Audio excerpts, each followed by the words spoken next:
Mengapa saat saya berharap Allah pupuskan harapan saya?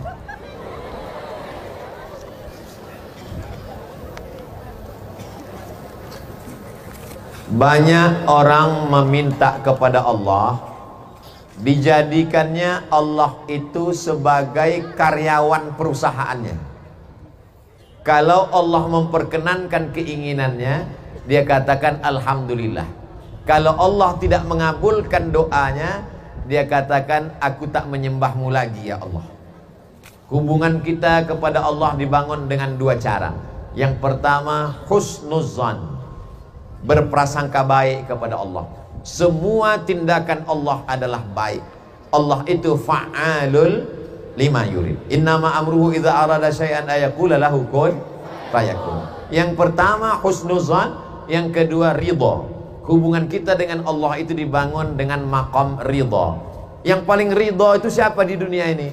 Orang yang sudah mati, dimandikan jenazahnya oleh penyelenggara jenazah. Itulah yang paling ridha. Sampai hari ini belum pernah ada jenazah melawan waktu hidungnya dicongkel.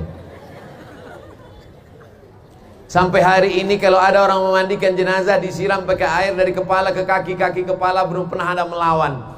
Begitulah kita ridhonya kepada Allah subhanahu wa ta'ala. Jadi kita meminta kepada Allah itu bukan minal a'la ilal adna, tapi minal adna ilal a'la. Sama-sama bentuknya fi'il amar, tapi kalau minal a'la ilal adna namanya amar, kalau dari adna ke a'la namanya doa.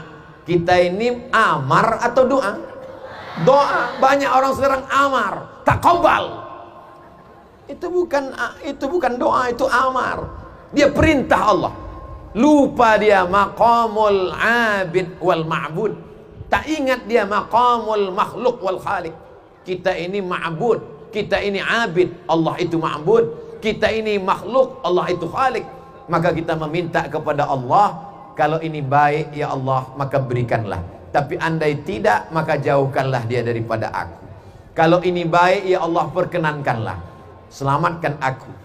Jadi kalau ada orang merasa keinginannya dipupuskan Allah, berarti dia perlu memperbaiki cara pikirnya, mindset, main otak, set cara berpikir.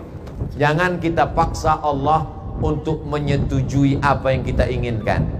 Jadi cara berpikir kita dua. Pertama husnuzan, yang kedua adalah ridho. Apakah Ustadz Somad selalu mengalami keinginan yang tak terwujud? Ya. Bagaimana cara Ustadz menyikapinya? Saya menyikapinya dengan husnuzan. Berarti Allah punya rencana yang lebih baik. Misalnya nanti adik-adik setelah tamat Ma'had Ali, menjadi Ustadz Kabir, punya pimpinan pondok, menjadi pimpinan pondok pesantren, jadi syekh, jadi buya. Amin. Tapi alun babini, lalu ingin menikah dengan Khadijah. Ternyata Khadijah diambil orang lain. Apakah stres? Tidak. Husnuzan. Mungkin Allah ingin mengganti dengan Aisyah. Husnuzan kepada Allah, ridha kepada Allah. Jangan doanya, ya Allah dia diambil orang lain, maka matikanlah dia. Tulis di baju, kutunggu jandamu. Apa ini? Hubungan kita dengan Allah itu dibangun pertama husnuzan, bahwa Allah punya rencana yang lebih indah.